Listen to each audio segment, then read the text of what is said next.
కృష్ణ ప్రభుజీ ధన్యవాదాలు ప్రభుజీ. దండవత్ ప్రణామం.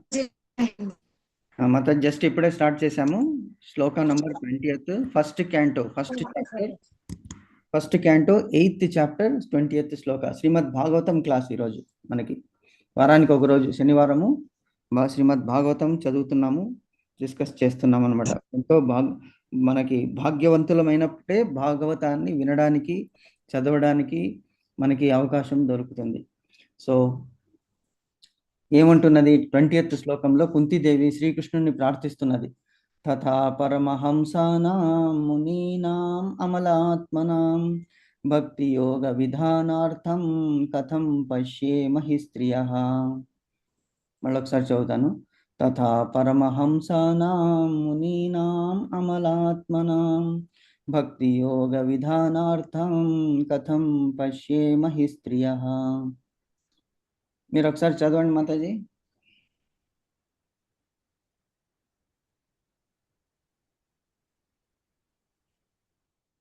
ప్రభా మాతాజీ.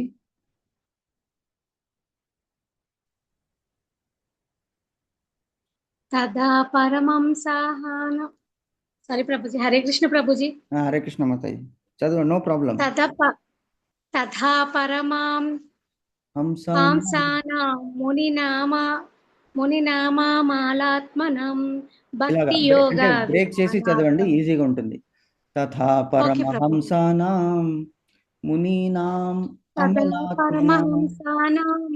మునినామాలాత్మనాం భక్తి యోగ విధానార్థం కథం పశ్యమే హి స్త్రియః. ఓకే, స్త్రియః.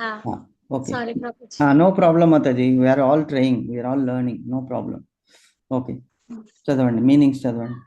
తదా ఆదియును కాగా పరమహంసానాం పరమహంసలకు, మునులకు, అమల ఆత్మానాం ఆత్మ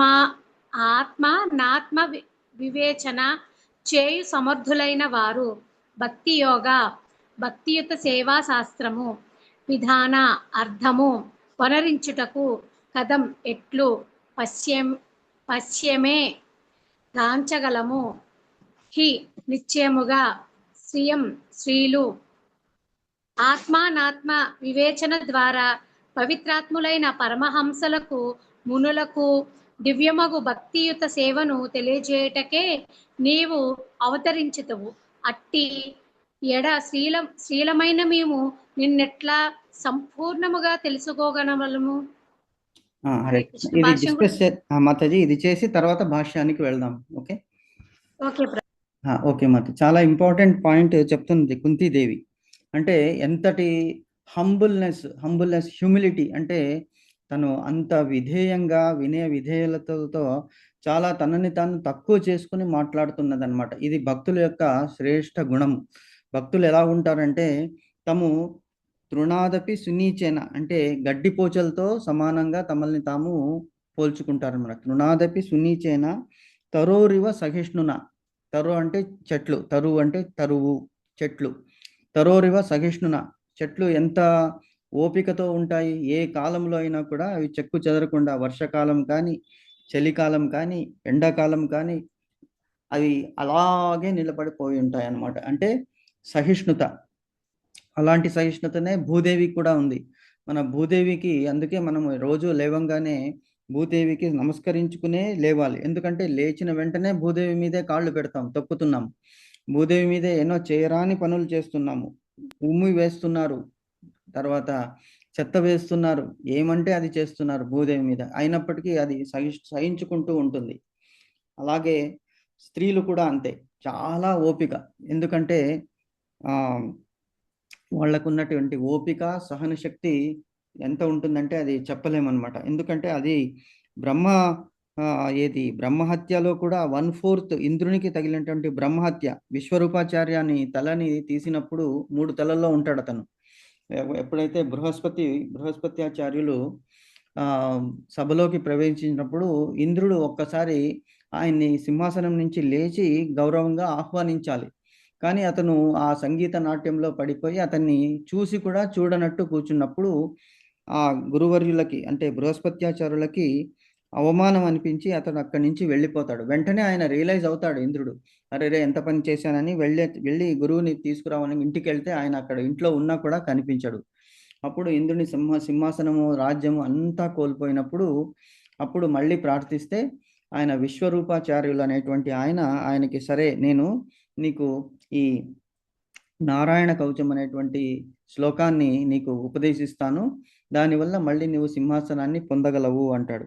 సో అది చేస్తున్నప్పుడు ఏమవుతుందంటే ఆయన 3 తలల్లో ఉంటాడు. ఆ 3 తలలో ఒక తల ఒక నోటితో ఏం చేస్తున్నాడు, దేవతలకి ఇస్తుంటాడు. ఇంకొక తలతో రాక్షసులకు కూడా, ఎందుకంటే అతని తల్లి రాక్షస స్త్రీ, తనకి ఇస్తుంటాడు. ఇంకొకటి తను తీసుకుంటూ ఉంటాడనమాట. ఇలా చేసినప్పుడు ఇంద్రుడు గమనిస్తాడు, రాక్షసులు కూడా ఈ యజ్ఞంలో పాలు పోస్తున్నావా, నన్ను మోసం చేస్తున్నావా అని చెప్పి అతని కత్తితో తలని నరికేస్తాడు. అతడు బ్రాహ్మణుడు కదా, విశ్వరూప భట్టాచార్యుడు, ఆయన బ్రాహ్మణుడు. అటువంటి బ్రాహ్మణుని చంపినందుకు అతనికి బ్రహ్మహత్య దోషం వస్తే ఆ బ్రహ్మహత్య దోషాన్ని ఎవరు తీసుకుంటారు అంటే స్త్రీలు ముందుకు వస్తారు, అలాగే చెట్లు ముందుకు వస్తాయి, నీళ్లు ముందుకు వస్తాయి, భూమి ముందుకు వస్తుంది. సో వీళ్ళందరూ కూడా సహనానికి, ఓపికకి తార్కాణం అన్నమాట. కాబట్టి అదే చెప్తున్నది, స్త్రీ అంత ఒబీడియంట్గా, అంత ఆనెస్ట్గా, అంత సిన్సియర్గా ఉన్నది. నేను ఎలాగ అర్థం చేసుకున్న స్త్రీలమైన నేను స్త్రీలం అంటే స్త్రీలు కూడా గొప్పవాళ్ళు.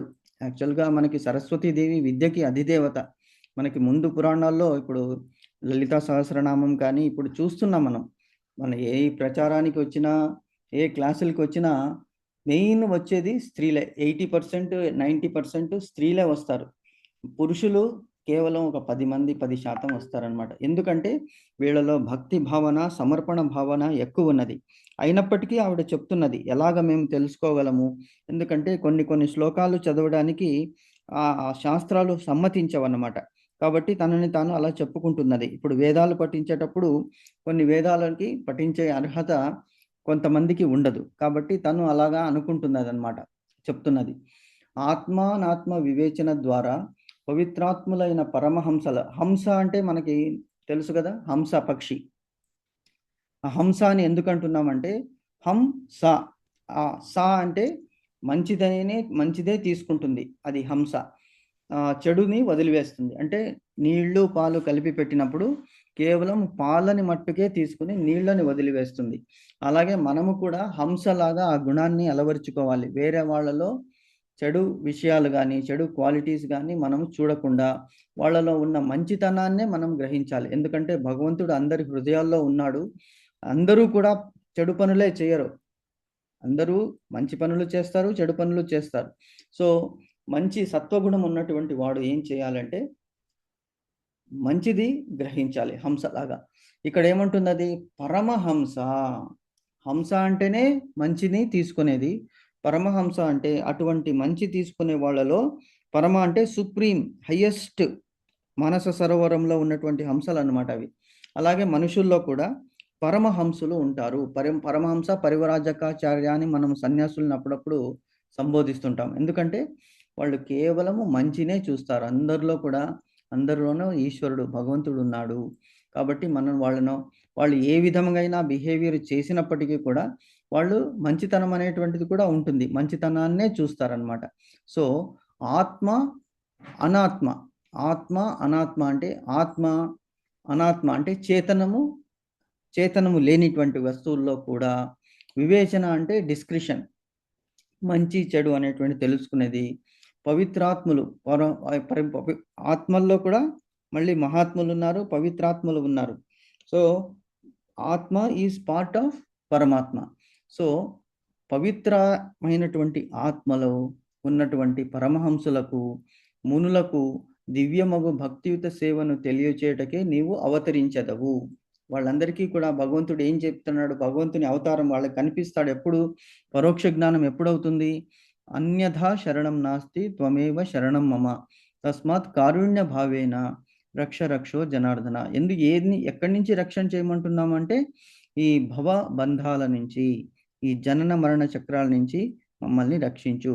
సో దట్ ఏమవుతుంది, మళ్ళీ పునరపి జననం పునరపి మరణం జననీ శయనే జఠరే అని అంటారు కదా. భజ గోవిందం భజ గోవిందం గోవిందం భజ మూఢమతే అనేటువంటి శ్లోకం ఉన్నది, మనకి పద్యం ఉన్నది.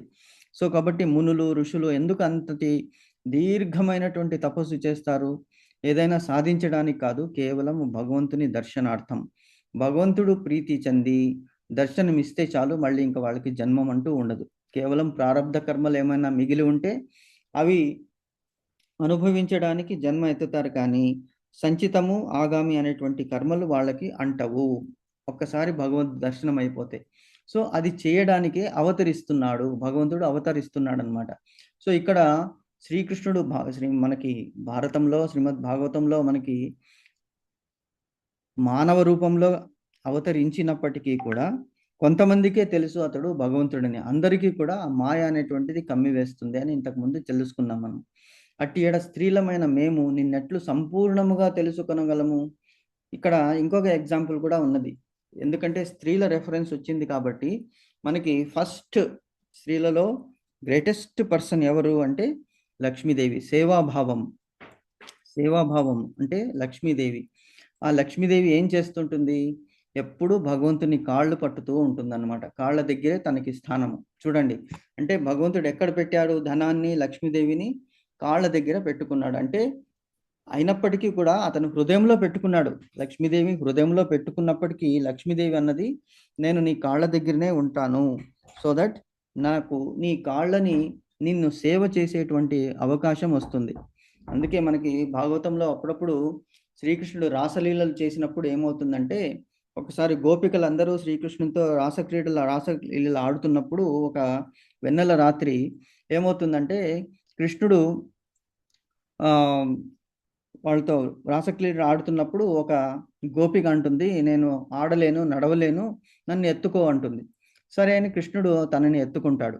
ఎత్తుకుని కొంత దూరం నడిచినప్పటికీ ఆ గోపిక ఏమవుతుందంటే మనసులో అనుకుంటుంది, అందరికంటే నేనే చాలా సౌందర్యవతిని, కాబట్టి ఎవరడిగినా ఎత్తుకోలేదు, నేను అడిగినా ఎత్తుకున్నాడు శ్రీకృష్ణుడు. అంటే నా సౌందర్యానికి శ్రీకృష్ణుడు ఏమిటి ముగ్ధుడయ్యాడు అని ఎప్పుడైతే తన మనసులో అనుకుంటుందో, వెంటనే శ్రీకృష్ణుడు ఆమెను అక్కడ కిందికి దింపివేసి అదృశ్యం అయిపోతాడు, కనిపించడు. సో అప్పుడు ఆమె ఎక్కడ కృష్ణ కృష్ణ కృష్ణ తప్పు చేశాను, మనసులో ఇలా అనుకున్నాను, క్షమించు, నాకు దర్శనం ఇవ్వు అని ఎంత ఏడుస్తూ ఉన్నప్పటికీ కూడా కృష్ణుడు కనిపించడు. మిగతా గోపికలందరూ కూడా కృష్ణుని వెతుక్కుంటూ వస్తారు. ఏమైంది, ఈ గోపిక ఎక్కడైంది, కృష్ణుడు ఎక్కడికి వెళ్ళాడు అని వెతుక్కుంటూ వస్తే కృష్ణ పాదాలని చూసుకుంటూ వస్తారనమాట. అక్కడ ఈ గోపిక కనిపిస్తుంది. కనిపించినప్పుడు ఏమంటే, ఇలాగా నా మనసులో వచ్చింది కాబట్టి కృష్ణుడు నన్ను వదిలిపెట్టి వెళ్ళిపోయాడు, కాబట్టి మళ్ళీ అతను వచ్చేంత వరకు నేను రాను అని దుఃఖిస్తూ ఉంటుంది. అందరూ దుఃఖిస్తూ ఉంటారు. అప్పుడు వాళ్ళు పశ్చాత్తాపం పడిన తర్వాత శ్రీకృష్ణుడు వచ్చినప్పుడు వాళ్ళు మళ్ళీ ఆనందాన్ని చెందుతారు. కాబట్టి శ్రీకృష్ణుడు అతడు యోగేశ్వరుడు, అతనికి ఎవరి అవసరము లేదు. ఎందుకంటే మోహిని అవతారంలో శ్రీకృష్ణుడు మోహినిగా అవతరించినప్పుడు లక్ష్మీదేవి అతన్ని చూసి, ఇంతటి సౌందర్య రాశి అయినటువంటి నా భగవంతుడికి నేనెంత అని ఆశ్చర్యపడుతుందన్నమాట. అలాగే పరమశివుడు ఈశ్వరుడు కూడా మోహిని అవతారంలో మోహించి అప్పుడు అతను చూడడు, మోహిని అవతారాన్ని చూసి ఉండడు, అందరూ చెప్పింది వింటాడు, కానీ అడుగుతాడు. ఎవరు? విష్ణువు అతనికి ఏమవ్వాలి? తాత అవ్వాలి, తండ్రి బ్రహ్మదేవుడు. సో తాత, నువ్వు మోహిని అవతారం వేసుకున్నావు కదా, మరి నాకు చూపించవా అంటే, లేదు ఈశ్వర, నువ్వు దాన్ని చూసి తట్టుకోలేవు అంటే, లేదని కోరుతాడనమాట. మళ్ళీ ఈశ్వరునికి దర్శనం ఇస్తుంది మోహిని రూపంలో విష్ణువు. సో అంటే మోహించేస్తాడనమాట, అంతటి మోహానికి గురి అవుతారు, అంతటి సౌందర్య రాశి అయినటువంటి ఆ భగవంతుడు. సో అతని సేవా భాగ్యము అంటే లక్ష్మీదేవి అతని కాళ్ళు ఒత్తుతూ అతని మహిమలను ఎప్పుడూ ధ్యానిస్తూ ఉంటుందన్నమాట. సో అంటే వీళ్ళందరూ కూడా ఎలాగున్నారు అంటే, స్త్రీలు అనేటువంటిది వాళ్ళని మనము అలాగా చులకనగా చూడలేము. అంటే తను ఏమంటున్నది అంటే, అలాగా తన హ్యూమిలిటీ, హంబుల్నెస్తో అలాగా అంటున్నది, అంతేగాని ఇప్పుడు ఎవరైనా కూడా మేము తుచ్చ జీవులము అని అనుకుంటాం కదా మనల్ని మనము. అంటే మనం తుచ్చ జీవులమా? కాదు. భగవంతుడు సృష్టించాడు మనల్ని అంటే మనము ఉన్నత జీవులమే, మానవులమే. కాబట్టి ఆ హ్యూమిలిటీ అనేటువంటిది, మనకి ఉండాలి. సేవాభావము, భగవంతుడు ఈశ్వరుడు, సర్వేశ్వరుడు, he is the master, we are the servants అని చెప్తూ ఉన్నదన్నమాట ఇక్కడ. అంతేగాని దీన్ని నెగటివ్గా మనం తీసుకోకూడదు. ఓకే. సో ఏమంటున్నది, భక్తియుక్త సేవలను తెలియజేయటకు మునులకు, పరమహంసలకు నీవు దర్శనం ఇవ్వడానికి అవతరిస్తున్నావు అని చెప్తున్నదన్నమాట. ఓకే, భాష్యం చదువుతాం మాతాజీ నెక్స్ట్. ఇందులో ఏమన్నా డౌట్స్, క్వశ్చన్స్ ఉన్నాయా మాతాజీ మీకు?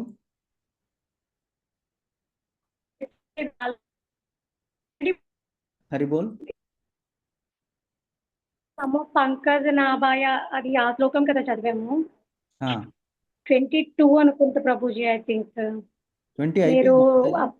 భగవంతుని పాదాలు పద్మములా అక్కడ వరకు ఓ అవును చెప్పుకున్నాక మాతాజీ, వెరీ నైస్ మాతాజీ. టైం అయిపోయింది. అది మధ్యలో డిస్టర్బ్ చేయకూడదని చెప్పలేదు ప్రభుజీ. లేదు, పర్లేదు పర్లేదు. కరెక్ట్ మాతాజీ. నాకంటే బుక్ లేదుగా, తొందరగా నేను చెప్పలేకపోయాను. ఇప్పుడు గుర్తొచ్చింది నాకు.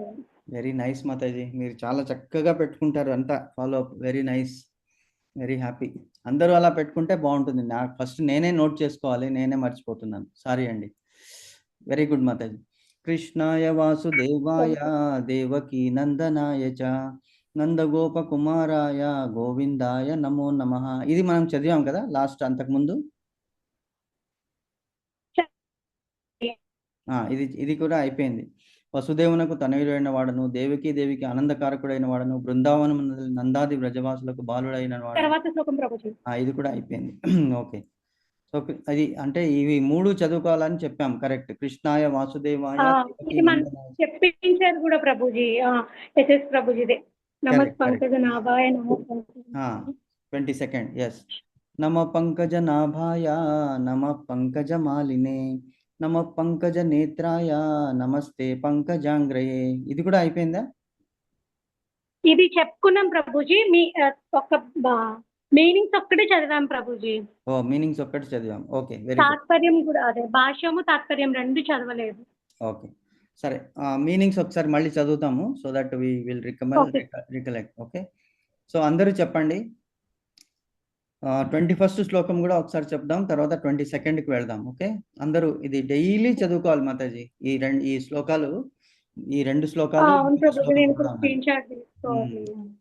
కృష్ణాయ వాసుదేవాయ చెప్పండి. కృష్ణాయ వాసుదేవాయ దేవకీ నందనాయ చ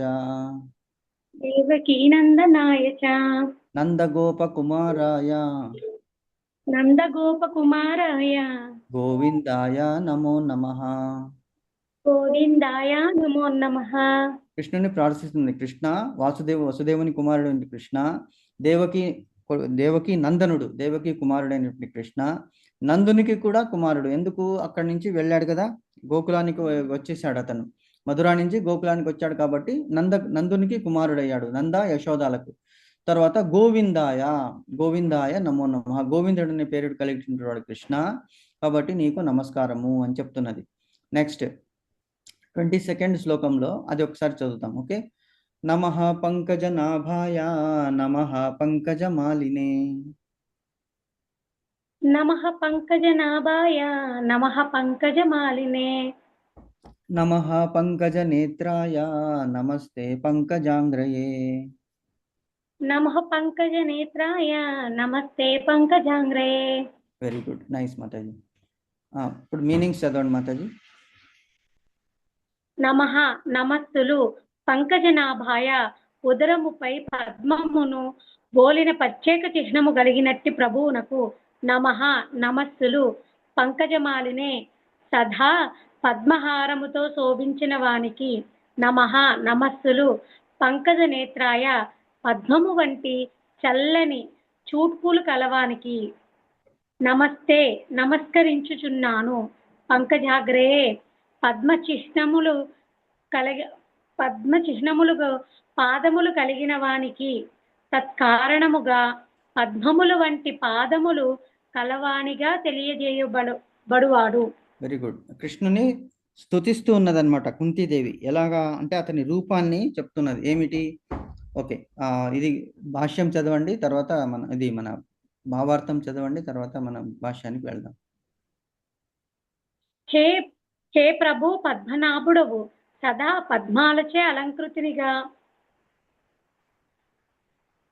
నుండెడవాడువు, పద్మములు వంటి చల్లని చూట్కులు కలవాడువు, పద్మ చిహ్నములుగా పాదములు కలవాడువు, నగు నీకు హృదయపూర్వక వందనములు సమర్పించుచున్నాను. ఓకే. సో ఇక్కడ భగవంతుని పొగుడుతూ ఉన్నదన్నమాట ఎవరు, కుంతీదేవి. అందుకే మీరు చూడండి, విష్ణువు చేతిలో శంఖ చక్ర గదా పద్మాలు ఉంటాయి. ఎప్పుడైనా విష్ణువు మనం చూస్తాం కదా ఫొటోస్, శంఖము, చక్రము, పద్మము, గద. శంఖము అతని ఆయుధము, శంఖము అతని ఆయుధము, గద అతనికి ఆయుధము, సారీ చక్రము, తర్వాత గద. పద్మం అంటే కమలము. కమలము రిప్రజెంట్స్ లక్ష్మీదేవి. లక్ష్మీదేవి ఎక్కడ ఉంటుంది? కమలంలో కూర్చుని ఉంటుంది. 2 ఏనుగులు ఆవిడికి అభిషేకం చేస్తూ ఉంటుంది అనమాట. సో లక్ష్మీదేవికి ప్రీతిపాత్రమైనటువంటి కమలము. సో కమలంలో లక్ష్మీదేవిని మనం చూస్తాము, కొలుస్తాము. కాబట్టి ఒక చేతిలో చక్రం పట్టుకున్నాడు, విష్ణు చక్రం, సుదర్శన చక్రము. ఇంకో దాంట్లో పద్మం పట్టుకున్నాడు. ఇంకొక దాంట్లో శంఖము కూడా లక్ష్మీదేవికి ప్రతీక. తర్వాత ఇంకొక దాంట్లో గద, కౌముదికి గద పట్టుకున్నాడు భగవంతుడు. సో ఇక్కడ నమ పంకజనాభాయ. పంకజనాభాయ అంటే, పంకజం అంటే పద్మము, పంకజము అంటే పద్మం అన్నమాట. అదేమిటి, ఏమంటారు దాన్ని? లోటస్, తామర పువ్వా? తామర పువ్వే కదా మాతాజీ? అంటే కమల పువ్వు కమలము, కమలము. ఓకే. సో కమలము పంకజ నాభాయ అంటే ఏమిటి? తన నాభి నుంచి పంకజం అంటే కమలం వచ్చింది. ఆ కమలంలో ఎవరున్నారు?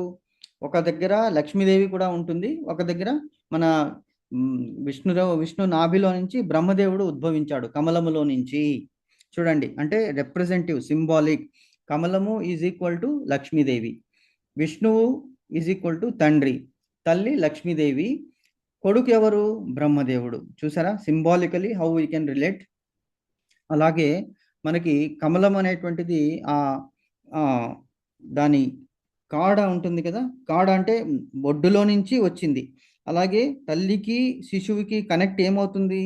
ఆ బొడ్డు కదా, ఆ బొడ్డులో నుంచి వచ్చేటువంటి ఆ త్రాడు, అది దాంట్లో నుంచే అన్ని ఆహారం సప్లై అవుతుంది శిశువుకి, తల్లి కడుపులో ఉన్న శిశువుకి. కాబట్టి కనెక్టెడ్ అంటే he is connected to Vishnu and Lakshmi. ఎవరు? బ్రహ్మదేవుడు. నమ పంకజనాభాయ అంటే కడుపు మీద బొడ్డులో పంకజాన్ని చిహ్నం కలిగాడు. పంకజం అనేటువంటిది ఫ్లవర్ ఉన్నది, అందులో బ్రహ్మదేవుడు ఉన్నాడు. నెక్స్ట్ నమ పంకజ మాలినే. అతను ఎలాంటి మాల వేసుకున్నాడు? కమలముల మాలలు వేసుకున్నాడు, పంకజ మాలను వేసుకున్నాడు. నమ పంకజ నేత్రాయ. కమలములు వంటి కళ్ళు ఉన్నాయి, తామరాకుల వంటి కళ్ళు ఉన్నాయి భగవంతునికి, విశాలమైనటువంటి కళ్ళు. తర్వాత నమస్తే పంకజాంగ్రయే. భగవంతుని అరికాళ్ళు అంటే మనం నేల మీద కాళ్ళు పెడతాం కదా, అరికాళ్ళు కింద తెల్లగా ఉంటాయి కదా, కింద కాళ్ళు, పాదాల కింద. అందులో ఏమున్నాయి? శంఖ చక్ర వజ్రాంకుశములు అనేటువంటి ఆయుధాలు ఉన్నాయి. శంఖము, చక్రము, వజ్రము. అందుకే మనకి ఆ బృందావనంలో ఎప్పుడైతే కృష్ణుడు నడుస్తున్నాడో అక్కడ భూమి మీద కృష్ణుని యొక్క పాదాల ఆ గుర్తులు కనిపిస్తాయన్నమాట. అంటే వేరే ఎవరికి అది ఉండదు, కేవలం భగవంతునికే ఉంటుంది. కాబట్టి శంఖము, చక్రము, వజ్రము, అంకుశం అనేటువంటిది అక్కడ ధ్వజము కూడా కనిపిస్తుంది ఆ భగవంతుని పాదాలలో, అరికాళ్ళలో. సో అటువంటి పంకజ నాభాయ పంకజాంగ్రయే, పంకజ నేత్రాయ పంకజాంగ్రయే అని స్తుతిస్తూ ఉన్నది ఇక్కడ. ఎవరు? కుంతీదేవి. హే ప్రభు పద్మనాభుడవు, సదా పద్మమాలచే అలంకృతునిగా ఉండేటువంటి వాడవు, పద్మముల వంటి చల్లని చూపులు కలవాడవు, పద్మచీతములు పాదములు కలవాడవు, నీకు హృదయపూర్వక వందనములను అర్పించుచున్నాను. మన హృదయం కూడా ఒక కమలము లాగానే ఉంటుంది. అందుకే భగవంతుని పాదాలు అతి సున్నితంగా, చాలా మెత్తగా ఉంటుందంటారు. భగవంతుని పాదాలని ఎర్రగా కమలాలతో పోలుస్తారు. ఆ భగవంతుని పాదాలని మనము శరణు వేడితే మన సమస్యలన్నీ కూడా పోయి భగవంతుని శరణులో ఉన్నప్పుడు మనకి మోక్షం అనేటువంటిది వస్తుంది అని చెప్తున్నాడు అనమాట ఇక్కడ. నీకు హృదయపూర్వక వందనములను అర్పిస్తున్నాను అని కుంతీదేవి చెప్తున్నది. ఎందుకు ఇలాగా అంటే ప్రతి పదం పదం విపదం పాండవులందరూ కూడా కుంతీదేవితో పాటు every step they faced lot of problems. అంత మంచి వాళ్ళు, సత్ప్రవర్తన కలిగినటువంటి వాళ్ళు, శూరులు వీరులు అయినప్పటికీ కూడా వాళ్ళకి కష్టాలు తప్పలేదు. అటువంటి వాళ్ళకే కష్టాలు తప్పలేనప్పుడు ఇక మానవులమైనటువంటి మనకి ఎలాగా తప్పుతుంది? కష్టాలన్నిటిని కష్టాలు ఎందుకు మనం అనుభవిస్తున్నామంటే మనము స్వతంత్రించి భగవంతుని వ్యతిరేకించి నేను కూడా స్వతంత్రునిగా ఉండాలని పోటీ పడి వచ్చాము. కాబట్టి తప్పులు చేశాం ఎన్నో జన్మల్లో. ఆ తప్పులు పాపాలని మనం కడిగి వేసుకోవడానికి ఈ పాపాల రూపంలో, రోగాల రూపంలో, వ్యధల రూపంలో ఆది దైవిక్, ఆది భౌతిక్, ఆధ్యాత్మిక్ అనేటువంటి తాపాలను మనం అనుభవించి వెళ్ళి మన పాప కర్మలని పోగొట్టుకోవాలన్నమాట. పశ్చాత్తాపం అనేటువంటి తాపములో మన పాపాలని మనము తుడిచిపెట్టుకోవాలి. అది. సో అక్కడ వందనం అంటే she is thanking Krishna for having protected her at each and every step. తననే కాదు, తన కుమారులని కూడా ప్రతి ఒక్క స్టెప్పులో భగవంతుడు దగ్గర ఉండి వాళ్ళని రక్షించాడు. అందుకే అంటాడు భగవంతుడు, ఎవరు పాండవాహ మమ ప్రాణాహ అంటాడు. పాండవులు నా ప్రాణాలు, పంచ పాండవులు, అందుకే పంచ ప్రాణాలు అంటారు కదా.